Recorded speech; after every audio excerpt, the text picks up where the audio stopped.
ويسر لي أمري واحلل عقدة من لساني يفقهوا قولي رب زدني علما اللهم ربنا زدنا علما اللهم أرنا الحق حقا وارزقنا اتباعه وأرنا الباطل باطلا وارزقنا اجتنابه آمين يا رب العالمين. 49 سے قل يا أيها الناس إنما أنا لكم نذير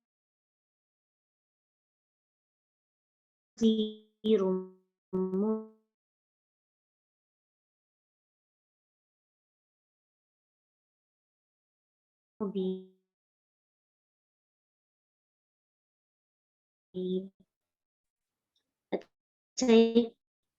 لوگ بہت زیادہ مسٹیک کرتے ہیں آنا کو پڑھتے ہوئے، اس کو آنا پڑھنا ہے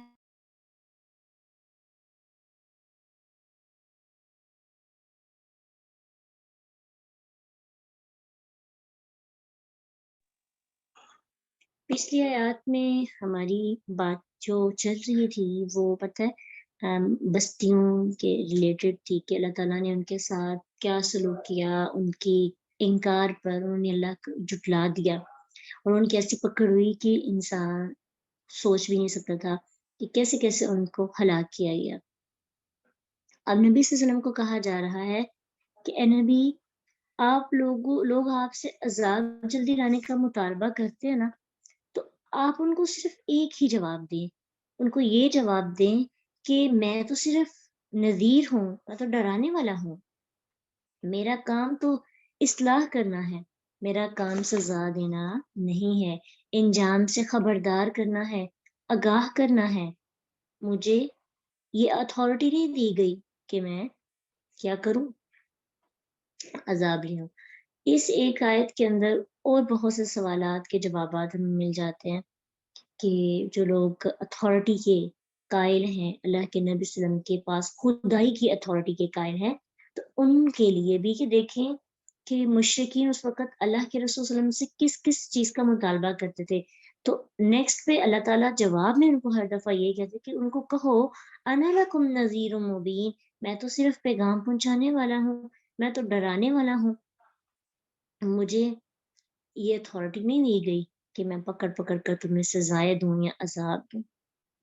تو ڈرانے والا، اور یہاں پہ بشیر بھی تھا لیکن یہاں بتایا نہیں گیا، حذف ہے، وہ چھپا ہوا ہے۔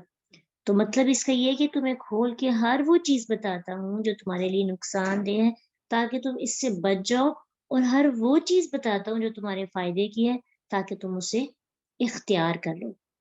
کیونکہ مقام عذاب میں جہاں نذیر کی بات ہوتی ہے وہاں بشیر کی بھی ہوتی ہے۔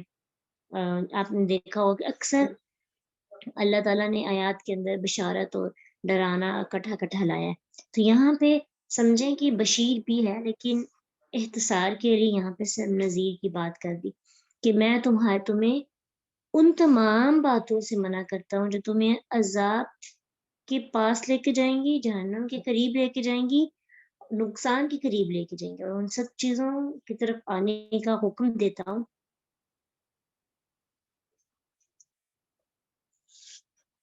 جو تمہارے فائدے کی ہیں۔ تو دائی کا کام کیا ہے؟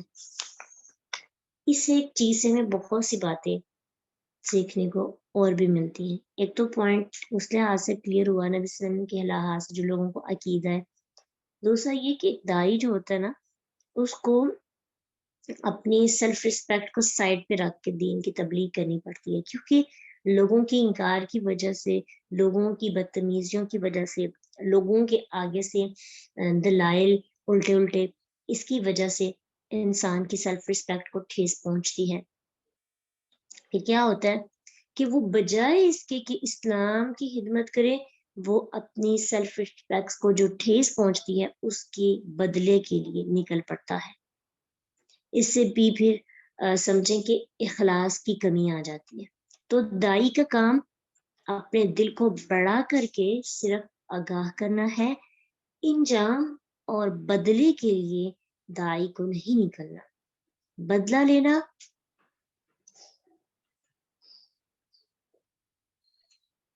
سزا دینا یہ اللہ کا کام ہے. ٹھیک ہے, عذاب دینا اللہ کا کام ہے. اپنی سیلف ریسپیکٹ کے لیے دین کو استعمال نہیں کرنا چاہیے.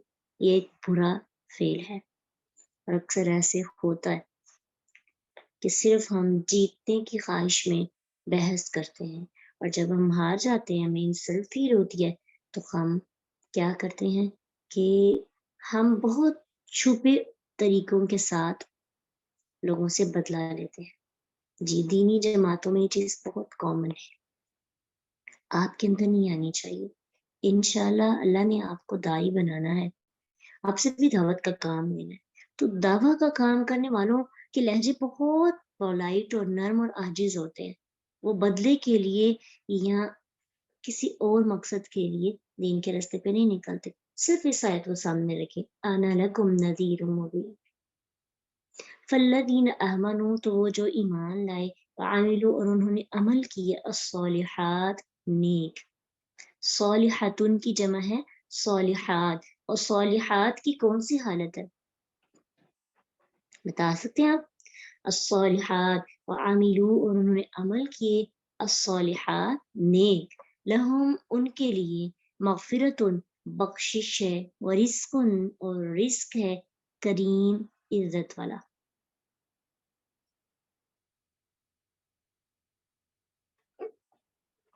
تو یہ آیت بشارت کی آیت ہے, اور یہاں پہ مغفرتن کے اوپر جو تنوین ہے نا, یہ تعظیم کے لیے, یعنی اس کی ٹرانسلیشن یوں کریں گے, عظیم بخشش.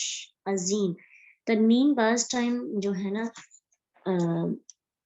تنوین جو ہے وہ اس کے لیے آتی ہے تعظیم کے لیے. تو یہاں پہ بتایا ہی جا رہا ہے کہ ایمان جب دل میں ہوتا ہے اور دل اس کی تصدیق کرتا ہے, زبان سے اس کا اقرار کرتا ہے, یعنی زبان اس چیز کا اقرار کرتی ہے, اعزاز سے عمل, یہ تینوں چیزیں شامل ہوں تو پھر اس کو عمل صالح کہتے ہیں. یہ پھر دیکھیے, نوٹ کیجیے, فالذین آمنوا, ایمان کس چیز کا نام ہے؟ دل سے تصدیق کرنا, زبان سے اقرار کرنا, اور اعزاز سے عمل, تینوں چیزیں ایمان کے اندر شامل ہوتی ہیں. اگر ان میں سے ایک بھی نہیں ہوگی تو وہ ایمان نہیں ہے. اٹس مین کہ اگر آپ بس دل سے مانتے جائیں کہ اللہ کے اوپر مجھے پورا یقین ہے, نبی صلی اللہ علیہ وسلم پر بھی ایمان ہے, قرآن کو بھی میں مانتی ہوں, لیکن نہ زبان سے اقرار ہے, اگر زبان سے اقرار ہو بھی جائے لیکن عمل نہیں ہے, اعزاز سے عمل نہیں ہے. اسپیشلی الگ سے وعمل الصالحات بھی بتا دیا, الگ سے ذکر اس لیے کیا تاکہ تاکید کی جائے کہ عمل کا ہونا بہت ضروری ہے. اکیلا ایمان تمہارے لیے کفایت, یعنی اکیلا ایمان نہیں کہ تم ایمان کے پہلے 2 سٹیپس پر عمل کر کے کامیاب نہیں ہو سکتے. تیسرا جس پہ آگے سارے سٹک ہو جاتے ہیں, عامل الصالحات, اس کو کرو گے تو ایمان یا ایمان والے مومن بنو گے. کلمہ پڑھنے سے مومن نہیں بن سکتے, مسلم بن سکتے لیکن مومن نہیں بن سکتے. مومن بننے کے لیے دکھانا پڑتا اللہ کو کچھ کہ ہم یہ کرتے, قربانیاں دینی پڑتی ہیں. مومن مشقت طلب کام کر کے عبادات میں انوالو ہو کر مومن بنتا ہے. ایسے تو نہیں نا کہ کوئی انسان مسلم کلمہ پڑھ لے اور چند موٹے موٹے اپنے مطلب کے کام کر لے, لیکن جہاں قربانی دینے کا وقت آئے وہاں پہ وہ کہے کہ مجھ سے نہیں ہوگا. ایسا بندہ مومن نہیں ہو سکتا. فالذین آمنوا, ایمان لائے, عاملوا الصالحات, اور نیک عمل. اور عمل صالح کون سے ہوتے ہیں؟ عمل صالح وہ عمل ہے جس میں نیت بھی خالص ہو اور میتھڈ بھی اوتھینٹک ہو. یہ دونوں چیزیں جس کے اندر ہوں گی وہ عمل صالح ہے. کیپ ان یور مائنڈ, کیونکہ اکثر ایسے ہوتا ہے کہ ہم خالص نیت کے ساتھ بہت سے غیر شرعی اور غیر مسنون کام کر رہے ہوتے ہیں اور وہ عمل صالح نہیں کہلاتے, گرچہ 100 نوافل ہی کیوں نہ ہو. عمل صالح کے لیے ہمیں علم حاصل کرنا ہوتا ہے, اور وہ علم کون سا ہے؟ وہ کون سا علم ہے؟ اوتھینٹک علم. وہ کہاں سے ملے گا؟ اللہ کے نبی صلی اللہ علیہ وسلم کی زندگی سے، قرآن کو پڑھنے سے. تو آمنو اور عامل الصالحات. اور اگر یہ کام ہم کر لیں تو پھر کیا ہے؟ لہم مغفرت و رزق کریم. تو پھر اللہ سبحانہ تعالیٰ مسلمانوں کو گڈ نیوز دے رہے ہیں کہ تم کفار کی وجہ سے ظلم و ستم برداشت کرتے رہے، بے گھر ہو گئے، مالی طور پر تنگی محسوس کی، تم نے تنگی کا سامنا کیا. اب بشارت دیکھو تو صحیح تمہارے لیے کیا ہے. جو ایمان اور عمل صالح کے حامل مجاہد ہوں گے ان کے لیے عظیم بخشش ہے. تم نے پاسٹ میں جتنے بھی گناہ کیے سارے کے سارے معاف کر دیے جائیں گے. جو بھی انسان توبہ کرتا ہے اور پھر نیک عمل کرتا ہے اس کی برائیوں کو بھی نیکیوں میں بدل دیا جاتا ہے. یہ اتنی بڑی خوشخبری ہے کہ ہم نے زندگی میں کتنی برائیاں کی ہیں، اللہ اس کو نیکیوں میں بدل دیتے ہیں. اور اس کی بھی دو طرح سے تفسیر کی جاتی ہے کہ اس کو ان برائیوں کی جگہ پر نیکی کرنے کا شعور دے دیا جاتا ہے، یا پھر ایسا بھی پاسبل ہے کہ اس کی برائیوں کو ڈیلیٹ کر کے اس کی جگہ نیکیاں لکھ دی جاتی ہیں. اتنا کرم ہوتا ہے اس بندے پر جو سچے دل سے توبہ کر کے ایمان لاتا ہے، عمل صالح کرتا ہے، اس کی مغفرت اتنی شاندار ہو جاتی ہے. تو دنیا کا ایسا انسان ہے کہ جو آپ کے سارے پاسٹ کے خاتوں کو بلا دے، کبھی زندگی میں تانا بھی نہ دے. کوئی بڑا محبت کرنے والا انسان بھی ہو نا، اس سے بھی کبھی نہ کبھی زبان سے وہ ہماری زندگی کا کوئی تاریخ لمحہ سامنے لے آیا جاتا ہے. لیکن رب العالمین کے ہاں ایسا ہوتا ہے کہ خطے ڈیلیٹ کر دیے جاتے ہیں. مغفرت غین فاروا سے ہے، اور مغفر کہتے ہیں ہیلمٹ کو، جو جنگ میں یا ویسے اپنے چہرے کو بچانے کے لیے، چھپانے کے لیے استعمال کیا جاتا ہے. تو سمجھے مغفرتن ایسی بخشش کہ آپ کے سارے گناہ چھپا دیے جاتے ہیں، کور کر دیے جاتے ہیں، اس پر نظر نہیں جاتی کسی کی، ڈھانپ دیے جاتے ہیں. نہ اللہ تعالیٰ آپ کے سامنے ان کو لا کر آپ کو شرمندہ کریں گے، اور نہ ہی کسی اور کے سامنے. مکمل بخشش قیامت کے دن بھی لوگوں کے سامنے وہ نہیں لائے جائیں گے، ایسی بخشش ہے. تو یہ بخشش تو ہمیں بہت ضروری ہماری ایک چاہیے. تو اس کے لیے ہمیں ایمان کی بات کوشش کرنی ہے، ایفرٹس کرنی ہے. اکیلا دل میں اللہ کی محبت کافی نہیں ہوتی. اکیلا دل کے اندر بس کہنا کہ مجھے میرے رب سے بڑا پیار ہے، قرآن سے بڑی محبت ہے، میرے یہ اللہ کے بارے میں خیالات ہیں، شوق ہے، لیکن عمل نہ کریں تو وہ سب کچھ نہیں ہم پا سکتے جو اللہ نے رکھا ہے ان سب چیزوں کی برکت. اور یہ تو آخرت کے لیے مغفرت اور رزق کریم، باعزت روزی. باعزت رزق سے مراد دنیا میں مال غنیمت جو ان کو جنگ میں حاصل ہوگا، اور آخرت میں جنت ہے، کہ دونوں میں اللہ کے سوا کوئی نہیں جو ان کو عطا کرتا، صرف اللہ ہی ہے جو ان کو رزق کریم اور مغفرت عطا کرتا ہے. اور رزق دنیا میں بھی دے گا اور آخرت میں بھی اللہ ان کو رزق سے نوازے گا. آخرت کا اجر بے حساب. والذین، اور جنہوں نے سعوا کوشش کی، فی آیاتنا، فی میں آیاتی آیاتنا ہماری، آیاتی آیت ان کی جمع ہے آیاتی، اور آیاتی کی جری حالت ہے فی کی وجہ سے. ٹھیک ہے، آیاتی یہ بھی کیا ہے؟ جمع مؤنث سالم. اور یہ مل کے نا جب آپ میں مل جاتے تو اس لیے آپ کو سمجھ نہیں آتی، اس لیے الگ توڑ کس کو پڑھیں؟ فی میں آیاتی آیات نا ہماری، معاجزین عاجز کرنے والے بن کر. معاجز فاعل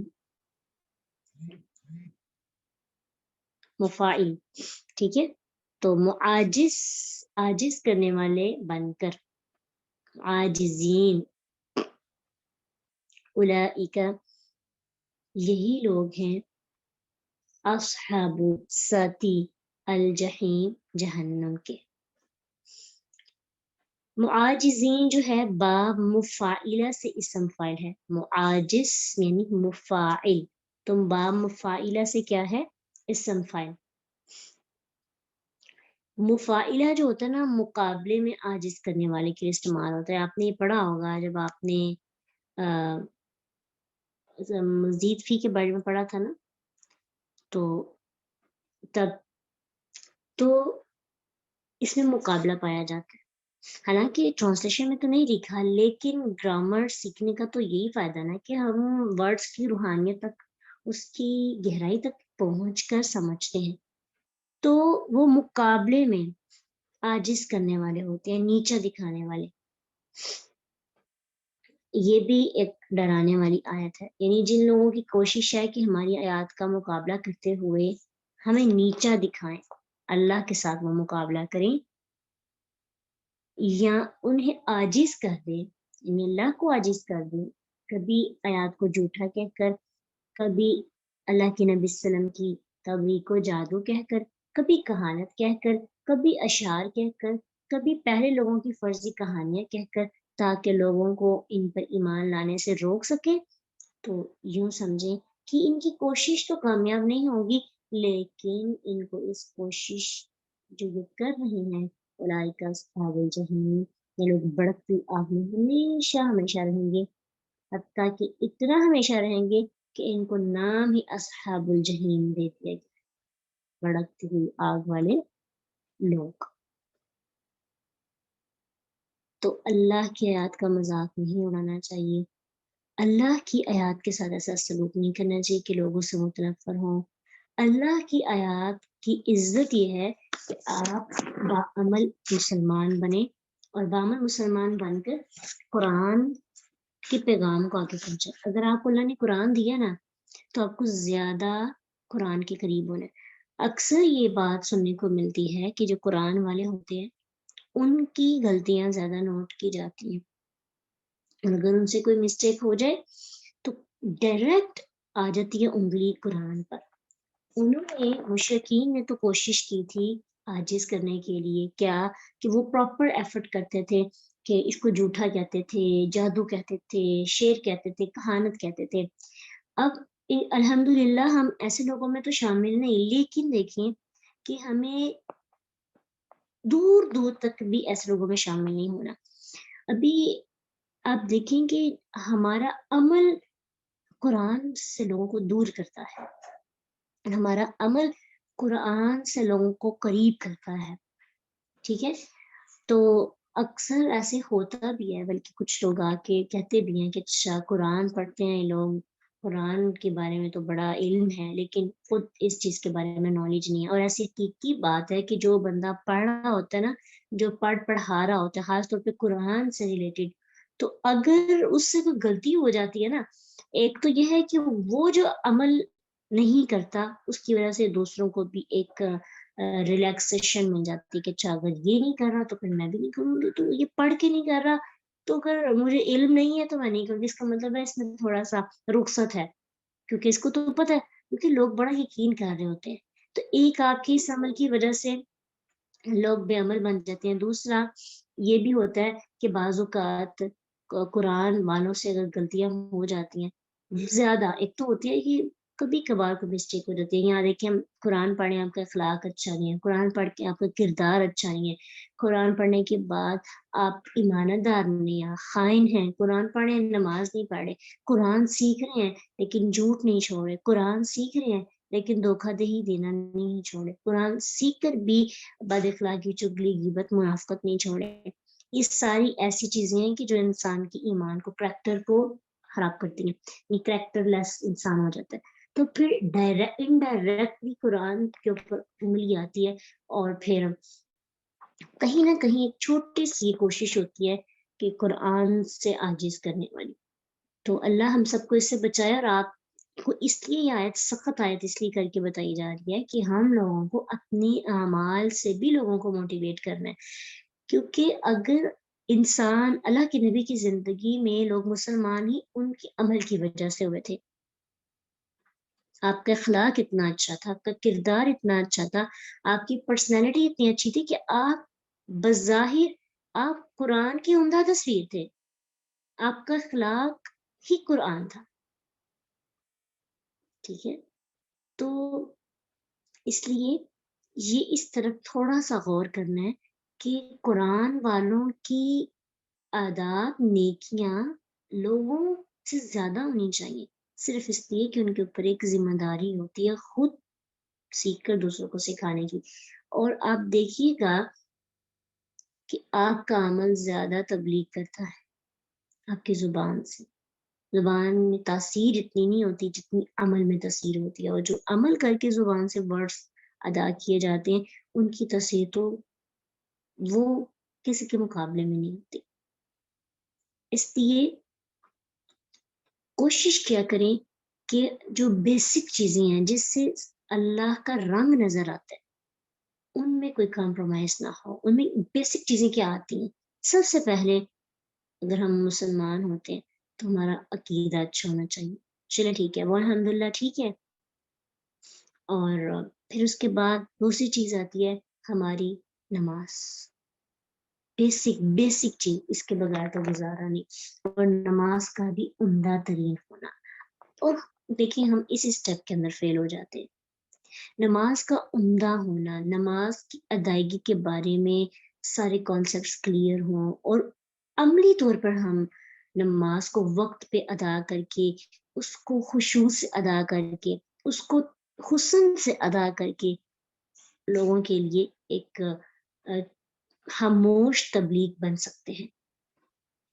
ٹھیک ہے، اس کے بعد باقی جو سٹیپس ہیں وہ تو لوگ فالو کر دیتے ہیں کیونکہ اس میں اتنی جسمانی مشقت نہیں ہوتی.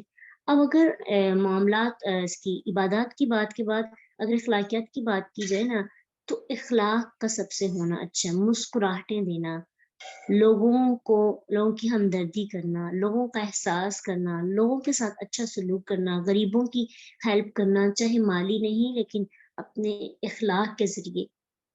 معاملات میں کیا کرنا؟ ایمانت خائن نہ بننا، دھوکہ نہ دینا، منافقت نہ کرنا.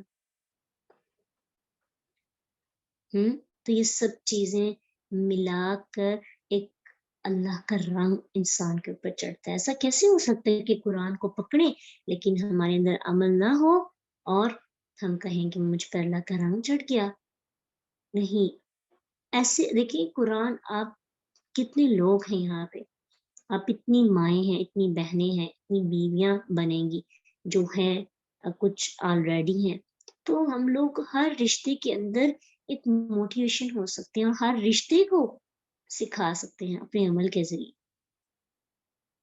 ہم نے ہر رشتے میں دیکھ رہے ہیں کہ قرآن مجھے کیا کہتا ہے کہ مجھے کیسا بننا ہے. ٹھیک ہے، تو بجائے اس کے کہ ہم اپنی زبان چلائیں، ہمیں اپنے عمل سے بھی لوگوں کو موٹیویٹ کرنا ہے. اور یہ سب سے اچھی موٹیویشن ہوتی ہے. اور یہ اگرچہ یہ موٹیویشن تھوڑی ہوتی ہے، مثلا ہو سکتا ہے ہم کسی ایک عمل میں زیادہ اچھے ہوں، وہ امپریس کر رہا ہو، لیکن یہ اثر رکھتی ہے. چلتے پھرتے قرآن کی جھلک نظر آئے. لیکن اس چیز کا بڑا افسوس ہوگا ہمیں بھی، آپ کو بھی اس چیز کا افسوس ضرور ہوتا ہوگا جب کبھی آپ کو قرآن کے حوالے سے یہ تانا ملتا ہے کہ ویسے تو قرآن پڑھتے ہیں لیکن عمل نہیں ہے. تو چلیے کبھی کبھار غلطی ہو جائے وہ الگ بات ہے، لیکن جو مین چیزیں آپ کو بتائیے نا، نماز، اخلاق اور کردار، یہ سب ایسی چیزیں ان پر آپ عمل ضرور کریں. باقی آپ کا اور اللہ کا معاملہ ہے. ٹھیک ہے، اور ویسے بھی اللہ تعالیٰ نے سب سے پہلے حساب بھی ان چیزوں کا لینا، خاص طور پہ نماز کا. اس پہ پاس نہیں ہوں گے تو آگے کیسے بڑھ سکیں گے؟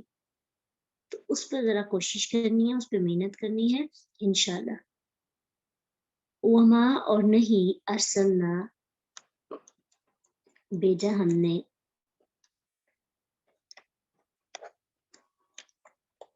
من قبلی کا، آپ سے پہلے، من رسول، کوئی رسول، ولا، اور نہ، نبی شین، کوئی نبی، الا، مگر، اذا، جب، تمنا، اس نے پڑھا، القا، ڈال دیا، الشیطان، شیطان نے، فی، میں، امنیتہ اس کے پڑھنے میں، فینسخ بس مٹا دیتا ہے اللہ اللہ ما اسے جو یلقی الشیطان ڈالتا ہے شیطان، ثم پھر یحکم مضبوط کرتا ہے اللہ اللہ آیاتی آیاتی آیات ہی اپنی، واللہ اور اللہ علیم خوب علم والا ہے، حکیم خوب حکمت والا ہے.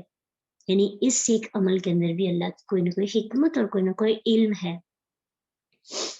اب نا لغت کے اندر جو لفظ ہے تمنا، تمنا یا تمنا، اس کا مطلب تمنا آرزو بھی ہے اور خواہش کرنا بھی ہے، اور اس کا ایک مطلب تلاوت کرنا اور پڑھنا بھی ہے. سورۃ بقرہ کی آیت کے اندر اس کی آپ کو ملے گی وَمِنْهُمْ أُمِّيُّونَ لَا يَعْلَمُونَ الْكِتَابَ إِلَّا أَمَانِيَّ. امانیہ بھی امیت ان کی جمع ہے، اور اس کا مطلب ہوتا ہے آرزو اور تلاوت کرنا بھی. اب اس آیت کے دو میننگز کے اعتبار سے اس کی تفسیر کریں گے. پہلے میننگ کے اعتبار سے کہ آپ وسلم سے پہلے ہم نے جو بھی رسول یا نبی بھیجا، شیطان اس کی ہر آرزو اور خواہش کے راستے میں رکاوٹیں ڈالتا تھا. وہ چاہتے تھے کہ دین کو پھیلائیں، وحدانیت کا بول بالا ہو، عبادات، احکامات، معاملات، یہ سب باتیں وہ سکھانا چاہتے تھے، لیکن شیطان انوالو ہو جاتا تھا. شیطان آ کے کیا کرتا تھا، ان کو ان کے مقاصد سے ہٹانا چاہتا تھا. لیکن پھر کیا ہوا کہ اللہ تعالیٰ کی طرف سے آنے والی نصرت، مدد نے تمام رکاوٹوں کو دور کر کے اپنی آیات کو محکم اور اپنے دین کو غالب کر ہی دیا. سورۃ توبہ 33 کے اندر اللہ سبحانہ تعالیٰ فرماتے ہیں هو الذی ارسل رسولہ بالہدی ودین الحق لیظہرہ علی الدین کلہ، کہ وہی ہے جس نے اپنا رسول ہدایت اور حق کے ساتھ دین کو بھیجا تاکہ اسے ہر دین پر غالب کر دے.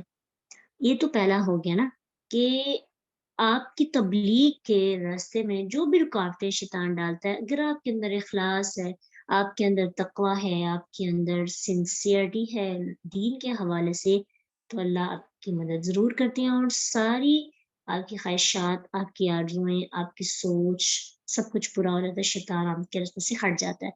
اور دیکھیے نا ہمارے بھی تو دین کے حوالے سے بہت سی چیزیں ہوتی ہیں ذہن میں، اپنے عمل کے اعتبار سے بھی، یہ شیطان انوالو ہو جاتا ہے. اگر اخلاص ہوگا تو اللہ شیطان کو ہٹا دے گا، لیکن اگر ہماری نیت میں کھوٹ ہے تو پھر ہماری مدد کیسے ہوگی، پھر ہمیں وہی دیا جائے گا جو ہم سوچتے ہیں. دوسرا میننگ تلاوت کرنا، تو اس کا مطلب ہوا کہ آپ سے پہلے بھی رسول یا نبی آیا، جب بھی وہ اللہ تعالیٰ کی آیات کی تلاوت کرتے تھے تو شیطان اس کے سننے میں رکاوٹ ڈالتا. جیسا کہ سورۃ حامیم سجدہ آیت 26 میں اللہ سبحانہ تعالیٰ فرماتے ہیں وَقَالَ الَّذِينَ كَفَرُوا لَا تَسْمَعُوا لِهَذَا الْقُرْآنِ وَالْغَوْا فِيهِ لَعَلَّكُمْ تَغْلِبُونَ. ان لوگوں نے کہا جنہوں نے کفر کیا، اس قرآن کو مت سنو، اس میں شور کرو تاکہ تم غالب رہو. اللہ اکبر. یہ تھا نیا طریقہ قرآن سے دور کرنے کا، اللہ سے دور کرنے کا.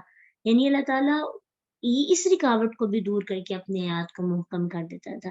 اور یہ مطلب بھی ہو سکتا ہے کہ پیغمبروں کے آیات کی تلاوت کے وقت شیطان ان آیات کے میننگز کو لوگوں کے دلوں میں شکوک و شبہات ڈال دیتا کہ ان کی میننگز لوگ چینج کر دیتے، اور پھر اللہ تعالیٰ بعد میں اس کو واضح کر کے دور کر دیتا. جیسے کہ ایک آیت ہے نا سورۃ نحل کی آیت نمبر 115 انما حرم علیکم المیتۃ، تو کچھ لوگوں نے اس کی تفسیر بالکل غلط کی، کہا کہ اپنا مارا ہوا حلال ہے اور اللہ تعالیٰ کے مارے ہوئے کو حرام کہیں گے. یعنی اللہ تعالیٰ نے کہا انما حرم علیکم المیتۃ کہ تم پر اللہ تعالیٰ نے مردار کو حرام کیا. تو کچھ لوگوں نے کیا تفسیر کی کہ جو ہم خود مارتے ہیں نا اپنا مارا ہوا وہ حلال ہے، یعنی آپ جانور کو پہلے مار دیں اور مردار ہو جائے، ٹھیک ہے، تو بعد میں اس کو ذبح کر لیں تو وہ حلال ہی ہوگا. نہیں، اللہ تعالیٰ کے مارے ہوئے کو حرام اور اپنے مارے ہوئے کو حلال کا. لیکن اللہ نے پھر اس کی وضاحت کی تصحیح ہوئی اس کی، کسی نہ کسی طرح سے اس کو ایکسپلین کر دیا۔ پھر مسیح علیہ السلام کے بارے میں بہت سے لوگوں نے نظریہ تھوڑا غلط بنایا، جیسے کہ انکم وما تعبدون من دون اللہ خصب جہنم، سورۃ انبیاء آیت 98 کی ایک یہ ہے، جس میں انہوں نے کہا کہ شیطان نے یہ شک ڈال دیا کہ مسیح علیہ السلام بھی جہنمی ہوں گے، نعوذ باللہ، کیونکہ ان کی بھی تو لوگ اللہ کے سوا جو ہے عبادت کرتے ہیں۔ تو اللہ سبحانہ تعالیٰ نے قرآن کی دوسری آیات کے ذریعے ان سب کو واضح کر دیا، یعنی شیطان نے ہر جگہ پہ اپنا کام کرنے کی کوشش کی تھی۔ ابھی بھی دیکھیں کچھ لوگ کے دلوں کے اندر قرآن کی اس طرح سے غلط تصویر شیطان پیش کرتا ہے۔ کیا کرتا ہے؟ قرآن سننے نہیں دیتا۔ آج بھی دیکھیے نا، شیطان ہمیں قرآن نہیں سننے دیتا، اور ہم ماننے بھی لگے رکاوٹیں ڈالتا ہے، لیکن اگر اخلاص ہو تو اللہ سنوا دیتے ہیں۔ پھر اسی طرح شیطان کیا کرتا ہے کہ شیطان نے ہر دور کے اندر قرآن کو ختم کرنے کی کوشش کی، لیکن اللہ تعالیٰ انسانوں کے دلوں سے، انسانوں کے دماغ سے، ان کی روح سے قرآن کو ختم نہیں کرتے۔ اس سوسائٹی کے اندر کچھ لوگ رہیں گے جو قرآن کو پڑھتے رہیں گے، پڑھاتے رہیں گے، عمل کرتے رہیں گے۔ یہ اللہ کا وعدہ ہے، ثم یحکم اللہ آیاتہ، پھر اللہ تعالیٰ اپنی آیات کو مضبوط کرتا ہے۔ اللہ اپنی جنگ لڑتا ہے وہ ان لوگوں کے ساتھ جن کے ساتھ یہ لوگ جو ہے جو اللہ کے سامنے آ کر اللہ کے مقابلے میں کھڑے ہو جاتے ہیں، حالانکہ اللہ کے سامنے تو کوئی مقابلہ کر ہی نہیں سکتا۔ ٹھیک ہے، واللہ علیم حکیم، اللہ تعالیٰ ان سب شیاطین کو خوب جانتا ہے جو انبیاء کی آرزوں خواہشات کے راستے میں روڑے ٹکاتے ہیں، انبیاء کی آیات کی تلاوت کے وقت لوگوں کے دلوں میں شکوک و شبہات ڈالتے ہیں، اور ان شکوک و شبہات کو اور ان کے دفاع کے طریقوں کو بھی اللہ خوب جانتا ہے۔ اللہ کے اندر حکمت، اللہ کے پاس حکمت ہے، دانائی ہے۔ اللہ نے ان شیاطین کو مہلت دے رکھی ہے، خود بھی گمراہ ہوتے ہیں، لوگوں کو بھی۔ اور شیاطین سے مراد صرف جن شیاطین نہیں، انسان شیاطین بھی کچھ ہوتے ہیں، کچھ انسان بھی ہوتے ہیں جو شیطانی کرتے ہیں۔ ٹھیک ہے، تو اللہ ہم سب کو جن شیاطین اور انسان شیاطین کے شر سے بچائے، اور ہمیں آیات قرآن کی سمجھنے کی توفیق عطا کرے۔ ہمیں ایسے لوگوں میں سے اللہ شامل نہ کرے جو قرآن کو سمجھ کر شکوک و شبہات میں مبتلا ہو جاتے ہیں۔ وآخر دعوانا ان الحمد للہ رب العالمین، سبحانک اللہم وبحمدک، نشہد ان لا الہ الا انت، نستغفرک ونتوب الیک۔ السلام علیکم ورحمۃ اللہ وبرکاتہ۔